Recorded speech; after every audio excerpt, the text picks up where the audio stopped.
Assalamualaikum warahmatullahi wabarakatuh. Saya Muhammad Al-Farisi, Prodi Tasawuf Psikoterapi UIN Sunan Ampel Surabaya, akan mempresentasikan makalah saya yang berjudul Tasawuf pada zaman Atba'ut Tabi'in atau pada abad ke-3 dan ke-4 Hijriah.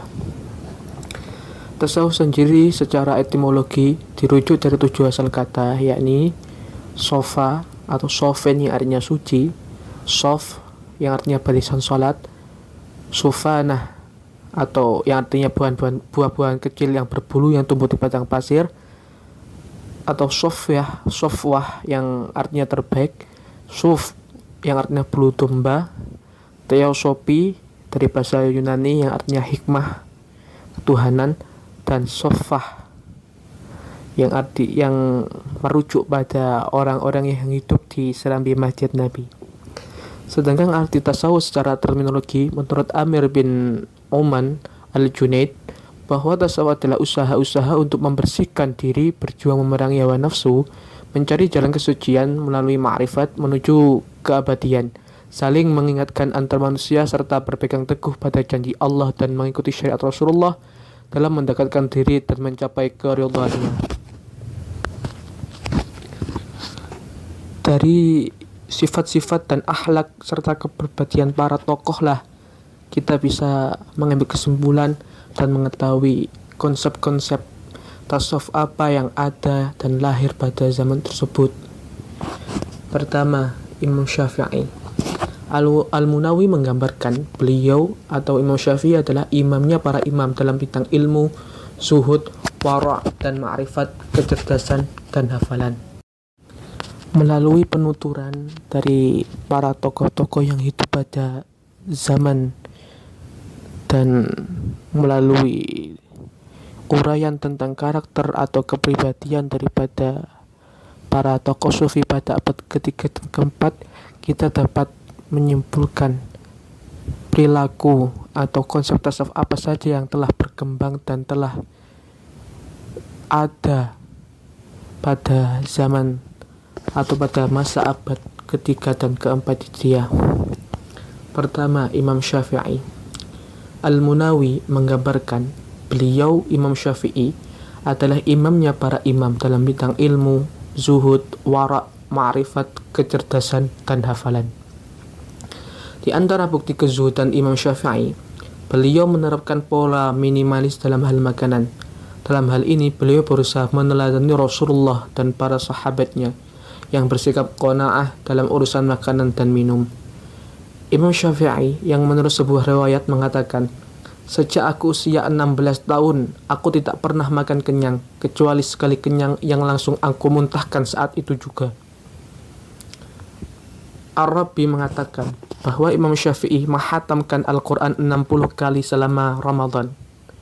Imam Syafi'i mengatakan, barang siapa ingin diterangkan hatinya oleh Allah, maka hendaklah ia berkhalwat, menyediakan konsumsi makanan, menjauhi pergaulan dengan orang-orang bodoh maupun oknum-oknum ulama yang tidak memiliki kesadaran ilmiah dan tata krama. Yang kedua, Hatim Al-A'sam. Syekh Abu Ali At-Taqqaq berkata, ada wanita yang datang kepada Hatim untuk suatu masalah yang harus diselesaikan. Tiba-tiba muncul suara semacam kentut ketika wanita itu berbicara. Wanita itu tampak berubah roman mukanya. Karena malu, Hatim lantas berkata, "Tolong keraskan suaramu." Hatim menampakkan seakan dirinya tuli. Melihat ketulian Hatim, wanita itu berubah menjadi amat gembira. Lantas wanita itu bilang, "Sungguh Hatim itu tidak dapat mendengar suara." Sejak itu ia dikenal sebutan Al-A'sam atau si tuli. Dari cerita tersebut dapat kita ketahui bagaimana baiknya akhlak Hatim Al-A'sam.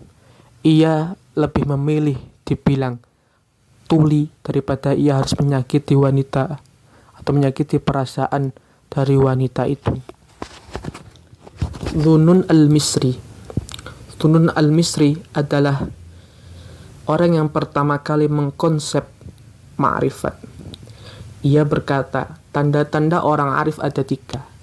Sikap waraknya tidak mematikan ma'rifatnya, tidak meyakini bahwa sisi batinnya ilmu menentang hukum lahiriah, dan banyak nikmat Allah yang terima tidak membuat dirinya menabrak batas-batas haram yang ditentukan Allah.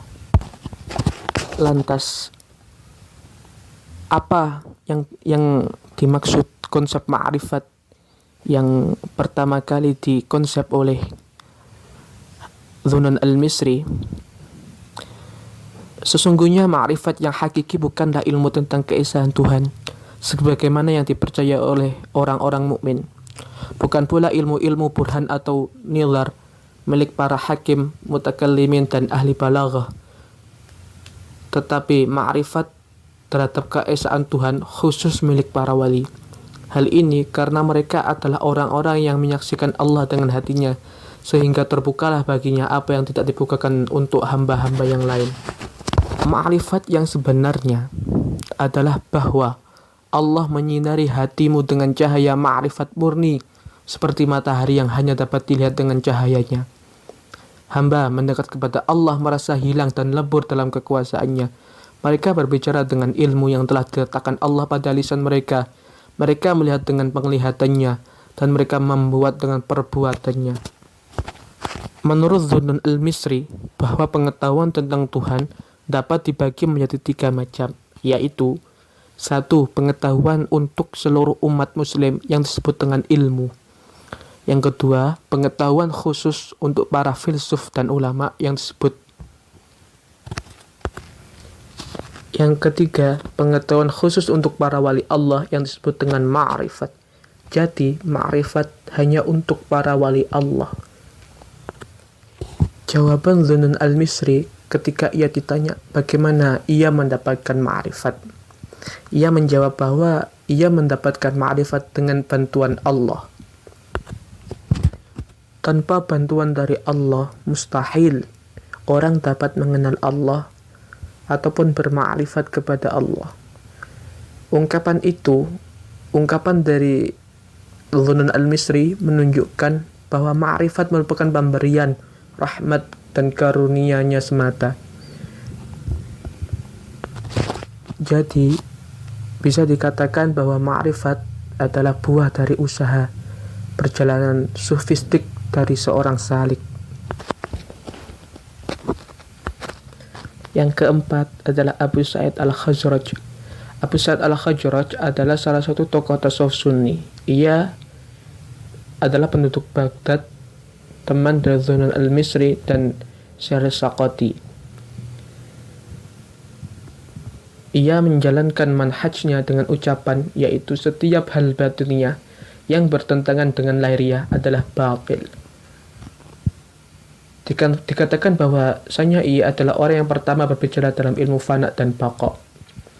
Ia membangun konsep takut atau khauf yang berbeda dengan konsep yang dikemukakan tokoh-tokoh sufi pendahulunya, seperti Hasan al-Basri. Ia melihat para khaif atau orang-orang yang menjalankan konsep khauf hanya mengkhawatirkan dirinya sendiri di hadapan Allah dan hanya mencintai dirinya sendiri. Karena orang yang takut itu khawatir dirinya dibakar di neraka. Konsep ini dihapus atau disanggah oleh konsep Mahabbah Rabi'ah al-Adawiyah. Ia mengatakan seorang pencipta senantiasa sibuk dengan kekasihnya, tidak merasa terhibur dengan sesuatu selain kekasihnya. Jadi, seorang pecinta hanya memikirkan kekasihnya saja.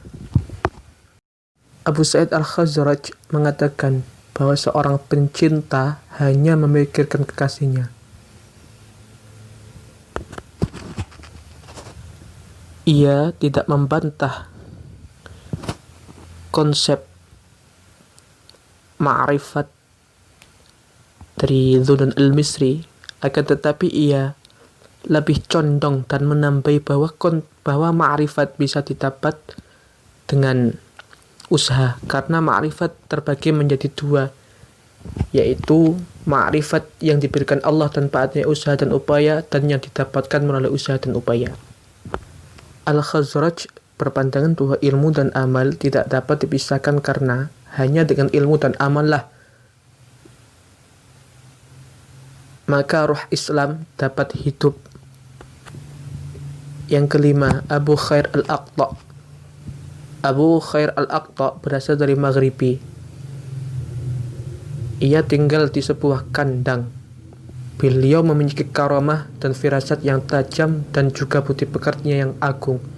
Di antara ucapannya, tidak seorang pun mencapai tahap kemuliaan kecuali menetapi keserasian, memeluk adab serta menunaikan fardu dan kewajibannya, dan bergaul dengan orang-orang yang soleh. Abul Khair Al-Aqta adalah tokoh sufi yang melaksanakan keserasian antara syariat dan hakikat serta berakhlak dengan akhlak yang terpuji untuk mencapai kemuliaan. Yang keenam adalah Al-Muhasibi. Al-Muhasibi adalah salah seorang sufi yang terkenal dan populer dalam pembahasan tasawuf akhlaki melalui konsepnya yaitu muhasabah. Ia mengkonvergensi antara syariat dan hakikat. Al-Muhasibi menerangkan ajaran tasawufnya bahwa manusia yang baik adalah mereka yang tidak terpengaruh akhiratnya oleh dunianya dan tidak pula meninggalkan dunianya karena akhiratnya. Sebaik-baik perilaku adalah tahan menderita atas kesusahan dan kesakitan, sedikit marah, luas kasih sayang, belas kasihan dan indah tutur katanya serta lemah lembut. Orang yang zalim akan kiamat atau celaka meskipun dipuji, dan orang yang terzalimi akan selamat meskipun dicela orang. Al-Muhasibi dalam tasawufnya senantiasa berada dalam bimbingan Al-Quran dan Sunnah Rasulullah, memadukan antara lahiriah dan batiniah agama, antara akal dan rasa, antara syariat dan hakikat. Dari semua uraian-uraian tersebut dapat kita simpulkan bahwa karakteristik tasawuf pada abad ke-3 dan ke-4 Hijriah adalah: 1. Munculnya berbagai teori-teori dan istilah-istilah tasawuf seperti fana, baqa, ittihad, dan ma'rifat. 2. Ditemukannya kitab karangan-karangan para sufi seperti Risalah Qushairiyah yang dikarang oleh Al-Qushairi. Yang ketiga, tasawuf telah menjadi sebuah disiplin keilmuan. Yang keempat, munculnya atau bercampurnya ajaran tasawuf dengan filsafat sehingga muncul tasawuf falsafi. Yang kemudian para sufi memadukan aspek lahir dan batin atau syariat dan hakikat serta memadukan antara ilmu dan amal sehingga tidak banyak terjadi penyimpangan-penyimpangan karena ada anggapan bahwa ilmu tasawuf hanya ilmu batin saja tanpa ada amal lahiriah. Yang selanjutnya pada periode ini atau pada masa abad keempat dan abad ketiga dan keempat Hijriah telah mengenal konsep ahwal dan maqamat dalam bertakwa kepada Allah. Yang terakhir, banyak terjadi kritik terhadap ajaran tasawuf falsafi yang